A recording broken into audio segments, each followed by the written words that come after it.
World food programme کے مطابق پچھلے 2 سالوں میں خوراک کی فراہمی کے اعتبار سے دنیا بھر میں متاثرہ افراد کی تعداد دگنی سے بھی تجاوز کر گئی ہے، جو کہ 27 کروڑ 50 لاکھ بتائی جاتی ہے، اور متعدد ممالک میں قحط سالی کا خدشہ بھی لاحق ہے۔ ماہرین کے مطابق دنیا میں غذائی قلت کی مختلف وجوہات بتائی جاتی ہیں۔ معاشی طور پہ آپ دیکھیں گے کہ جو یوکرین اور رشیا ہے وہ دنیا کو آئل اینڈ گیس پروڈیوس کرتے ہیں، اور دنیا کو ایکسپورٹ کرتے ہیں۔ یورپ جو ہے وہ اس سے بہت زیادہ متاثر ہوا، اور باقی بہت سارے کنٹری اس سے متاثر ہو رہے ہیں۔ اس طرح اگر دیکھا جائے تو جو یوکرین ہے وہ 50% جو سن فلاور آئل ہے وہ پوری دنیا کو جو ہے نا ایکسپورٹ کرتا ہے۔ اس طرح جو 10% آف گرین ہے وہ پوری دنیا کو جو ہے نا وہ ایکسپورٹ کرتا ہے۔ اس وار کی وجہ سے اس میں بہت زیادہ کمی ہوئی اور ان کی قیمتوں میں بہت زیادہ اضافہ ہوا ہے۔ پیٹرول کی قیمت میں بہت زیادہ اضافہ ہو رہا ہے، گیس کی قیمت میں بہت زیادہ اضافہ ہو رہا ہے۔ تو اس طرح جو رشیا اور یوکرین وار ہے وہ پوری دنیا کو اپنی لپیٹ میں لے رہی ہیں، معاشی اور سیاسی طور پر اس کے اوپر امپیکٹ کر رہی ہیں۔ جب کورونا نے دنیا بھر کو اپنی لپیٹ میں لیا تو باقی شعبوں کی طرح تجارت بھی بری طرح متاثر ہوئی، لیکن اس وقت حکومت پاکستان نے کچھ ایسے دانشمندانہ فیصلے کیے کہ ملک غذائی قلت سے محفوظ رہا۔ سب سے اچھا کام یہ کیا کہ انہوں نے بزنسز کو بند نہیں ہونے دیا، آلدو یہ کہ بہت پریشرز بھی تھے اور obviously اس وقت کی شاید ریکوائرمنٹ بھی تھی، جو کہ ایک ان نون فیکٹرز جو ہیں آپ کو پش کر رہے تھے کہ اگر کلوزر کر دیا جائے۔ یوں تو پاکستان زرعی اعتبار سے ایک خوشحال ملک تصور کیا جاتا ہے، لیکن موجودہ بین الاقوامی حالات اور گلوبل وارمنگ کے اثرات اب پاکستان پر بھی مرتب ہونا شروع ہو چکے ہیں، اور غذائی قلت پیدا ہونے کے خطرات پاکستان پر بھی منڈلا رہے ہیں۔ ایک یوریا کی بوری یوز کر رہے تھے تو وہ اگر 4,000 روپے کی تھی، اگر 300 پر کے جی یا 250 پر کے جی جو بندہ لینے والا ہے وہ لے رہا تھا 4,000 جب اس کی پرائس تھی، جب 6,000 یا 7,000 پر چلی گئی ہے تو جو پرچیزر ہے اس کی تو وہ سوچ یا وہ چیز لمیٹیشن وہی ہے 250 300 میکسیمم 5-10 روپے اوپر نیچے ہو سکتا ہے، لیکن اتنے یکلخ جو پرائسز ہوئے ہیں تو وہ فرق آ کر پڑا ہے فارمرز کو، کیونکہ پروڈکشن ان کی وہی تھی، ان کو تو لاسٹ میں چلے گئے ہیں۔ تو نیکسٹ ایئر وہ یہی کریں گے کہ وہ فرٹیلائزر خرید نہیں سکیں گے، اور جب فرٹیلائزر کم ہوگی تو ان کی فصلیں بھی وہ پروڈکشن کم دیں گی۔ سوال یہ ہے کہ بھرپور زرعی وسائل ہونے کے باوجود بھی پاکستان کو غذائی قلت کا سامنا کرنے کا خطرہ کیوں ہے؟ جب ہم اپنی کراپ کی اسٹیمیٹ کرتے ہیں تو اس میں ہم افغانستان کو بھول جاتے ہیں۔ ہم 22 کروڑ کی پاپولیشن کہتے ہیں، جو ایکچولی 24 کروڑ ہماری ہے، اور 4 کروڑ کی شامل کر کے یہ 28 کروڑ کی خوراک کا بندوبست کرنا ہوتا ہے ہم نے، تو وہ ہم اس کو اسٹیمیٹ میں لاتے ہیں، اس کو بھی اسٹیمیٹ میں لانا چاہیے۔ اور اس میں جو سب سے بڑا خلا ہے وہ ہے کراپنگ زون کے مطابق فصلوں کو لگانا۔ وہ رول ایگزسٹ کرتا ہے لیکن اس کی امپلیمنٹیشن نہیں ہے۔ یہ حکومت اور اداروں کے لیے لمحہ فکریہ ہے کہ پاکستان جیسا زرعی ملک بھی غذائی قلت کے خطرات سے دوچار ہے۔ ابھی بھی پانی سر پر سے نہیں گزرا۔ درست فیصلے اور بہتر حکمت عملی ملک کو اس خطرناک بحران سے بچا سکتے ہیں۔ السلام علیکم، صداقت نامہ میں خوش آمدید۔ ناظرین، آج کا ہمارا جو پروگرام ہے وہ تھوڑا مختلف ہے، چونکہ ورلڈ فوڈ پروگرام کے مطابق 2 سالوں میں خوراک کی قلت جو ہے پاکستان میں اور دنیا بھر میں، اسی طرح بہت سارے ممالک جو ان کو غذائی قلت کا سامنا بھی کرنا پڑے گا۔ سال 2023 کا جو ایک بات سامنے ہے تو اس میں بہت سارے ممالک ہیں جن میں امریکہ، افریقہ اور پاکستان بھی شامل ہیں۔ ایسے بہت سارے ممالک ہیں جن کو غذائی قلت کا سامنا ہوگا، اور اسی طرح اگر خاص طور پر اپنے ملک پاکستان کی بات کی جائے تو یہاں پر کاشتکاری جو ہے وہ انتہائی مہنگا کام ہو چکا ہے، چونکہ یہاں پر بجلی، گیس، بجلی، بیج، پانی، تمام چیزوں کی قلت، اور خاص طور پر اگر بات کی جائے تو کھاد جو ہے وہ 50% سے بھی زیادہ مہنگی ہو گئی۔ اسی طرح بیج جو ہیں وہ مہنگے ہو گئے ہیں، کھاد میں جو ہے وہ کسانوں کو انتہائی مہنگے داموں کھاد خریدنا پڑتی ہے، جس سے کسان متاثر ہو رہا ہے، اور بجلی جو ہے ایک تو نہ ہونے کے برابر، اور جہاں پر ہے وہ بجلی بھی مہنگی ہو چکی ہے۔ اس کے ساتھ ساتھ اگر بات کی جائے تو دنیا بھر میں جہاں پوری دنیا کو اگلے 2 سالوں میں غذائی قلت کا سامنا ہوگا، وہیں پر پاکستان کو بھی سامنا ہوگا۔ اس پر آج ہم بات کریں گے، اس سے کیسے بچا جا سکتا ہے اور اس غذائی قلت کی طرف ہم کیوں جا رہے ہیں۔ اس کے لیے ہم نے مدعو کر رکھا ہے سابق چیئرمین ہے PARC جناب ڈاکٹر محمد عظیم خان صاحب۔ سر خوش آمدید، آپ نے ہمیں ٹائم دیا، بہت شکریہ آپ کا۔ سر یہ بتائیے گا کہ NARC کیا ہے اور کب سے کام کر رہا ہے؟ پاکستان ایگریکلچر ریسرچ کونسل ایک وفاقی ادارہ ہے، ایک فیڈرل ایپیکس انسٹیٹیوشن ہے، اور اس کا تقریباً اس ادارے کو جو اس وقت 40 سال سے زیادہ ہو گئے ہیں۔ اس کو یہ مختلف شکلوں میں مختلف ارتقائی مراحل طے کرتے ہوئے یہ الٹیمیٹلی اس کو پاکستان ایگریکلچر ریسرچ کونسل کا نام دیا گیا آج سے 45 سال پہلے۔ تو اس کا جو مین پرپس تھا وہ یہی تھا کہ ایک فیڈرل لیول پہ انٹرنیشنل لیول کی جو کولیبوریشن کوآرڈینیشن ایگریکلچر سیکٹر میں، اور خاص طور پہ جو نئی ٹیکنالوجیز ہیں، نئے بیج ہیں، جو CG سسٹم کے انٹرنیشنل ادارے ہیں، ان تمام اداروں کے ساتھ کولیبوریٹ کرنا، اور اس کے بعد جو کولیبوریشن ہے نیشنل لیول کی، اس کے جو کور فنکشن میں یہ فنکشن شامل تھا کہ نیشنل جو کولیبوریشن ہے، کوآرڈینیشن ہے، اس کو بھی دیکھنا، انٹرنیشنل کولیبوریشن کو بھی دیکھنا، اور جو نیو نالج ہے انٹرنیشنلی اویلیبل ہے انٹرنیشنل پبلک گڈ کے طور پہ، اس کو پاکستان میں لانا۔ تو اس ادارے نے پچھلے 45 سال میں یہ جو اس کی جو فرائض تھے اس کو بڑے اچھے طریقے سے نبھایا ہے۔ اور آپ دیکھ رہے ہیں کہ جہاں ہم 4 کروڑ سے، اگر ہم جیسے آپ نے ابھی وہ تھوڑی سی بات کی غذائی قلت کی، تو ہم غذائی قلت کا شکار رہے ہیں پہلے بھی جب ہم کم تھے۔ تو جب ہم 4 کروڑ تھے یا ہم 5 کروڑ تھے تو اس وقت بھی یہ 60s میں فیمائن آتے رہے ہیں۔ تو اس وقت کی جو ٹیکنالوجیز تھیں وہ ان میں اتنی جان نہیں تھی، یا پروڈکشن اتنی نہیں تھی ہماری بڑی فصلوں کی، خواہ وہ گندم ہو، خواہ وہ مکئی ہو کی فصل ہو، یا اور فصلیں ہوں، تو ان کی پیداوار اتنی نہیں تھی کہ ہماری کئی دفعہ ہماری پاپولیشن جو تھی وہ انڈر سٹریس آتی تھی یا غذائی قلت کا شکار ہوتی تھی۔ اور سلسلے میں PLR 480 کی USA سے گندم بھی پاکستان میں آتی رہی ہے، یہ ایک ہسٹری ہے، پرانی ہسٹری ہے۔ اور 60s میں ہم نے کئی سارے فیمائن بھی دیکھے ہیں، اور وہ گندم جو تھی ڈپوؤں پہ تقسیم ہوتی تھی۔ تو یہ مسئلہ رہا ہے شروع سے، لیکن اس کے بعد گرین ریولوشن کا ایرا آتا ہے، جس میں نارمن بورلاگ اور ان کے ساتھ ہماری اس وقت کی جو رجیم تھی، باجوہ صاحب تھے، اور بہت سارے جو اسٹالورڈ تھے ایگریکلچر سیکٹر میں، جو DGs تھے، ڈائریکٹرز تھے، جو ریسرچر تھے، سائنٹسٹ تھے، انہوں نے اس کا بھرپور فائدہ اٹھایا۔ گرین ریولوشن، ہم پائنیئر تھے انڈیا سے بھی، ہم اس وقت ہم نے پہلے یہ ٹیکنالوجی اڈاپٹ کی، اور اس کے نتیجے میں جو ہے غذائی ہماری جو صورتحال تھی بہتر ہونا شروع ہوئی۔ لیکن ہم اسی حساب سے ہماری پاپولیشن بھی بڑھتی گئی۔ پاپولیشن کے ساتھ ساتھ جو ہے یہ انوائرمنٹ جو ہے اس کو بھی ہم پولوٹ کرتے گئے گلوبلی۔ پاکستان نے پولوشن نہیں کی ہے لیکن دنیا نے کی ہے۔ تو ان کے اثرات ہماری جیسی جو ملک ہیں جو جن کا انحصار ہی ٹوٹل ایگریکلچر سیکٹر پہ زیادہ ہوا ہے، ہم اس سے زیادہ متاثر ہوئے ہیں۔ تو کلائمیٹ چینج یہ پہلے ہم انڈرسٹینڈ نہیں کرتے تھے، اب ہر بندہ ہر بچہ بھی سمجھتا ہے کہ جی کلائمیٹ چینج کیا چیز ہے، کس بلا کا نام ہے، بہت بڑی بلا ہے۔ تو کلیمٹیز جو ہیں یہ اس وقت کبھی سیلاب کی شکل میں، کبھی ڈراؤٹ کی شکل میں، بارشیں نہیں ہو رہی اور مسلسل ڈرائی سیزن جا رہا ہے، اور کبھی ہیٹ جو ہے وہ ٹمپریچر بڑھ رہا ہے، اس سے جو فصلیں جو ہیں وہ خراب ہوتی ہیں، متاثر ہوتی ہیں۔ تو یہ واقعی ہم اس طرح بڑھ رہے ہیں کہ جی اگر ہم نے زراعت کو جدید خطور پہ استوار نہ کیا، اور اس کو ہم انوائرمنٹ جو کمپیٹیبلٹی ہے، جو کلائمیٹ چینج ہے، اس کے مطابق نہ ڈالا، تو خدشہ یہی ہے کہ ہم آنے والے وقت ابھی بھی سٹریس میں ہیں۔ اس وقت ہماری جو امپورٹ بول ہے 2013 سے آنورڈ ہم ایکسپورٹنگ کنٹری تھے، نیٹ ایکسپورٹنگ۔ اگر ہم فوڈ امپورٹ کرتے تھے تو ہم ایکسپورٹ بھی کرتے تھے، جیسے ہم چاول ہم ایکسپورٹ کرتے رہے ہیں، ہم بعض دفعہ چینی بھی کچھ سال ہیں جن میں ہم ایکسپورٹ کرتے رہے ہیں، ہم بہت سے فروٹ جو ہیں وہ بھی ایکسپورٹ کرتے رہے، کاٹن کے پروڈکٹس ہم ایکسپورٹ کرتے رہے، گندم ایکسپورٹ کرتے رہے، ہم گندم بھی کچھ بیچ میں کچھ ایسے پیچز ہے جس میں ہمارے پاس سرپلس تھی کرتے رہے، اور ہمیں سنبھالنا مشکل ہو رہا تھا، ہمارے گودام بھرے ہوئے تھے، 9 ملین ٹن کے قریب بھی ہمارے گوداموں میں گندم گئی ہے۔ اور اس کے بعد ہم جب اگلا سال شروع کرتے تھے تو ہمارے پاس 4-5 ملین ٹن کے ہمارے پاس ذخائر بھی ہوتے تھے، پچھلی سٹوریج ہوتی تھی۔ لیکن یہ سینیریو بدل گیا، اب ہمیں اپنی سٹوریج کے لیے جو اسٹریٹجک سٹوریج ہے اس کے لیے بھی 2-3-4 ملین ٹن تک ہم نے پچھلے سال امپورٹ کی۔ ہماری اس وقت بھی جو ہے گورنمنٹ جو ہے وہ امپورٹ کر رہی ہے۔ تو یہ خاصی ایک جو صورتحال ہے خاصی گمبھیر ہے ایگریکلچر سیکٹر میں، اور اب ہمیں ذرا اور طریقے سے ہمیں دیکھنا ہوگا کہ ہم اپنی زراعت کو کس طرح سے اب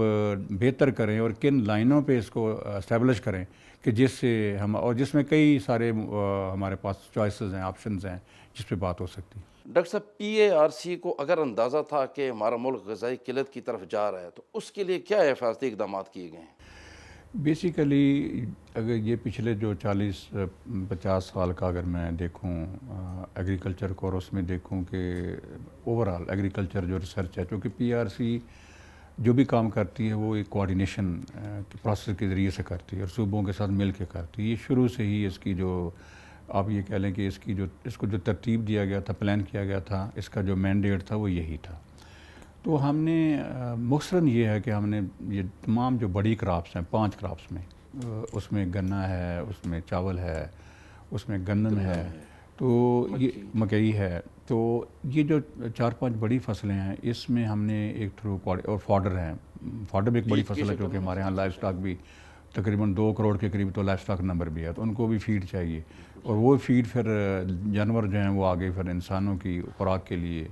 ایک بڑا وہ ایک نیوٹریشس خوراک کے لیے وہ ایک حصہ بنتے ہیں. تو ان تمام جو چیزوں کے لیے ایک سب سے بڑی چیز یہ تھی کہ جو CG سسٹم کے جو 15 ادارے تھے، یہ جو پورا گروپ ہے ورلڈ میں جو پبلک سیکٹر ریسرچ کو سپورٹ کرتا ہے، اس کے ساتھ ہم نے بڑا کلوزلی کوآرڈینیٹ کیا، ان سے جرم پلازما لائے اور یہاں ایک جین بینک بنایا. اور PRC میں اس وقت کوئی 4,000 جو ایکسیشنز ہیں وہ موجود ہیں. یعنی یہ بہت امپورٹنٹ جرم پلازما. کوئی بھی ملک اگر اس نے کوئی ریسرچ کرنی ہے تو وہ اکیلے سے ریسرچ نہیں کر سکتا، اس کو ایک دوسرے پہ انحصار کرنا پڑتا ہے، ایک دوسرے کا جرم پلازما میٹیریل وہ لینا پڑتا ہے. اس میٹیریل کو پھر اس ویرائٹی ڈیولپمنٹ میں جو ویرائٹیز ہیں، جو قسمیں بنتی ہیں نئی، اور پچھلی قسمیں ناک آؤٹ ہو جاتی ہیں 5-6 سال کے بعد، اگلی فصل آپ نے نئی قسمیں دینی ہوتی ہیں. تو صرف گندم کی مثال ہے کہ تقریباً 200 کے قریب اقسام جو ہے نا ہمارے پورے نیشنل سسٹم نے وہ دی ہیں، جس کی وجہ سے آپ یہ دیکھتے ہیں کہ اگر ایک وقت میں ہم کوئی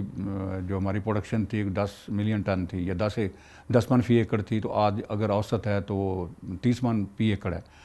تو لیکن ان ورائٹی جو نئی دی گئی ہیں ان کا پوٹینشیل جو ہے یہ تقریباً آپ 60-70 من تک ہے. وہ باقی یہ ہے کہ جو کسان ہیں ان میں کتنی صلاحیت ہے اس پوٹینشیل کو جو ہے وہ حاصل کرنے کے لیے، کیا وہ حاصل کر پاتے ہیں، کہ ہر زمیندار حاصل کر پاتا ہے. آپ کو پتہ ہے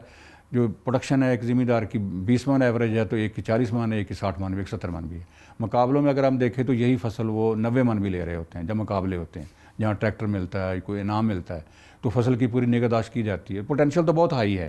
تو وہ تمام چیزیں جو ایک ادارے کو کرنی چاہیے تھی، جین پول، پھر یہ تمام جرم پلازما شیئر کرنا، لوگوں کی کیپیسٹی بلڈ کرنا، PhD پروگرام، ٹریننگ دی گئی، باہر سے کروائی گئیں.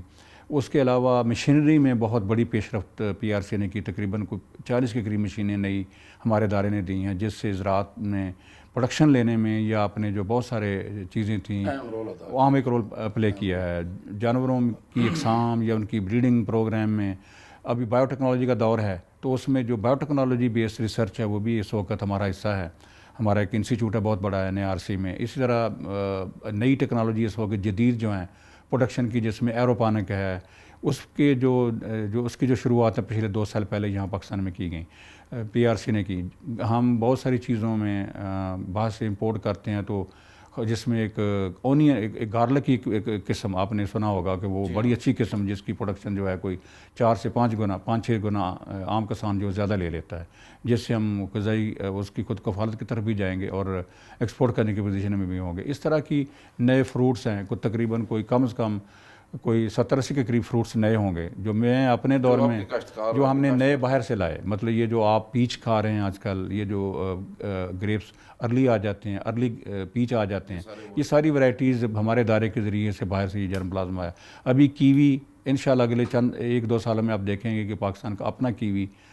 آلو پہ ہم نے بہت بڑا کام کیا، اور آلو اس وقت پاکستان میں جو اس وقت اس کی کوئی 75,000 ایکڑ تک اگلے سال تک اس کے جو ایریاز کے انڈر آ جائے گا. لاکھوں درخت لگ رہے ہیں، اور یہ کراپ جو ہے ڈرائی ایریاز میں بڑی کامیاب ہے. اس کا کامیاب تجربہ، اس کو کامیابی سے آگے بڑھانا یہ PRC نے کیا. تو PRC نے مل کے، اس میں بھی کچھ تقریباً 7 ادارے تھے، 8-9 ادارے ہمارے مختلف صوبوں کے تھے جنہوں نے ہمارے ساتھ شامل ہو کے یہ جو کمپین تھی کہ گرو اپنا آلو، تو آلو کی جو پروڈکشن پاکستان میں ہو رہی آنے والے وقتوں میں ہوگی، وہ بھی اسی ادارے کی برونے میں ہے. نئی اس طرح بنانا کی ورائٹی. تو لیکن یہ ساری چیزیں، یہ ساری ورائٹیز جو دی گئیں، اس کے پروڈکشن تو بڑی ہے. ہم آج تقریباً 27 ملین ٹن تک ہم گندم پیدا کر رہے ہیں، لیکن ہماری جو ضروریات اگر میں نیٹ شیل بیان کروں، چیلنج بہت بڑا ہے. ہم تقریباً 35 کروڑ ہو جائیں گے بائی 2050 اور یہ تقریباً 30 کروڑ ہو جائیں گے بائی 2040. تو ان کی زیادہ ہو جائیں گے، اور یہ تقریباً ہمیں جو اس وقت ہمارے تقریباً کوئی 75 یا 80 ملین ٹن کے قریب ہماری گرین کی پروڈکشن ہے. تو گرین کی پروڈکشن کی ریکوائرمنٹ یہ تقریباً 135 ملین ٹن ہمیں گرین چاہیے ہوگا جب ہم 35 کروڑ ہو جائیں گے. تو چیلنج یہ بڑھتا جائے گا، اور کلائمیٹ چینج کے جو ہیں واٹر سکیسٹی ہے، لینڈ ڈیگریڈیشن ہے، یہ بہت سارے ایشوز بھی ساتھ چل رہے ہیں. اور ہماری زمینیں اس وقت جو ہے بہت ساری کالونیوں میں کنورٹ ہو رہی ہیں. جو زرخیز زمینیں آپ نے دیکھا ہے ملتان میں مینگو کے باغ جو ہیں یہ کنورٹ ہو گئے کالونی میں، ڈی ایچ اے میں. اس طرح اور فیصل آباد میں جائیں تو 4 گنا 5 گنا شہر بڑھ گیا ہے. تو ہم زمینیں کھاتے جا رہے ہیں. ڈاکٹر صاحب آپ سے مزید گفتگو کریں گے. جیسے آپ نے کہا کہ اگر صلاحیتوں کی بات کیجیے تو میں سمجھتا ہوں کہ پاکستان میں جو کاشتکار ہیں ان میں صلاحیتیں بہت موجود ہیں، لیکن یقیناً ان کو مہنگائی کا سامنا ہے اور مزید کیا سامنا ہوگا، چونکہ مینگو جو ہے وہ پاکستان کا دنیا بھر میں مشہور ہے. اسی طرح اگر مالٹا اور بلڈ ریڈ کی بات کی جائے تو وہ بہت مشہور ہے. بہت سارے ہمارے فروٹ جو ہیں وہ دنیا بھر میں مشہور ہیں. اس پر مزید بات کریں گے. سر ایک چھوٹی سی بریک لیتے ہیں جی، ایک بریک لیتے ہیں.